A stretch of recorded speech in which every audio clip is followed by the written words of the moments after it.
અમદાવાદના ખોખરાની 7th day સ્કૂલમાં 1.5 મહિના પછી ફરી એકવાર ઓફલાઈન શિક્ષણ શરૂ થયું છે। ગુજરાત હાઈકોર્ટના આદેશ અને અમદાવાદ જિલ્લા શિક્ષણ અધિકારીની મંજૂરી પછી આજથી ધોરણ 10 અને 12ના વિદ્યાર્થીઓ માટે શિક્ષણ શરૂ થયું છે। 20 ઓગસ્ટે આ સ્કૂલમાં ધોરણ 10ના વિદ્યાર્થી નયન સંતાણીની સ્કૂલ કેમ્પસમાં જ હત્યા કરવામાં આવી હતી, જેથી 21 ઓગસ્ટે જિલ્લા શિક્ષણ અધિકારીએ તાત્કાલિક સ્કૂલમાં ઓફલાઈન શિક્ષણ બંધ રાખવાનો નિર્ણય લીધો હતો, જેથી રોષે ભરાયેલા વાલીઓએ હાઈકોર્ટના દ્વાર ખખડાવ્યા હતા।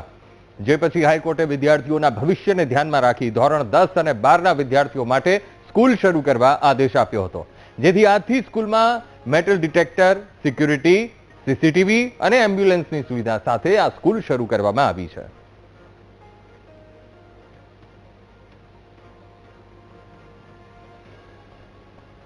1.5 મહિના પહેલા સ્વર્ગસ્થ નયનનું જે રીતે ડેથ થયું 7th ડે સ્કૂલમાં ને દુઃખદ ઘટનાને ધ્યાને લઈ સરકારશ્રી દ્વારા ને અમારી કમિટી દ્વારા સતત શાળા ઉપર જે છે સલામતીના ધોરણો શિસ્ત સમિતિ દ્વારા સતત નિભાવવામાં આવે તે પ્રકારની તમામ રીતે સૂચનાઓ આપી।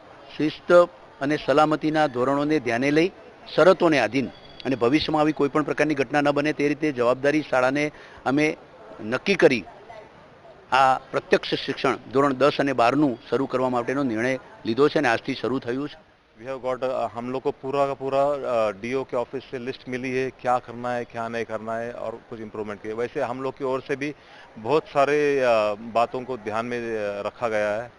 सबसे पहले मैं ये बताना चाहूँगा कि एम्बुलेंस की योजना की गई है। स्कूल के लिए एक सेपरेट एम्बुलेंस दिन रात यहीं पर रहेगी और ये एम्बुलेंस में पूरे लाइफ सेविंग इक्विपमेंट रहेगा, ऑक्सीजन वगैरह सब कुछ रहेगा।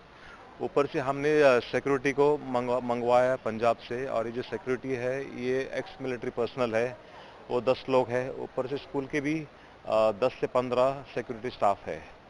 फिर हर एक टीचर को बताया गया है कि स्टूडेंट्स के बैग में बॉटल्स में सरप्राइज चेक किया जाए। तो जब सरप्राइज चेक हो जाएगा तो बच्चे केयरफुल रहेंगे। और डिसिप्लिन कमेटी की योजना की गई है। ये डिसिप्लिन कमेटी पूरी ध्यान दिया जाएगा। बच्चों की कंप्लेंट्स भी होती है या बच्चों के कुछ भी रिक्वेस्ट होती है या कुछ भी प्रॉब्लम्स हुआ स्कूल में, वो पूरा डिसिप्लिन कमेटी में लिया जाएगा। ये डिसिप्लिन कमेटी में डीओ के ऑफिस से भी कंसल्टेशन हो जाएगा और शायद जब ज़्यादा इमरजेंसी हो गया तो पुलिस को भी इन्फॉर्म करना पड़ेगा, लेकिन ये कनेक्शन पूरा नेटवर्क रहेगा हमारा डिसिप्लिन की।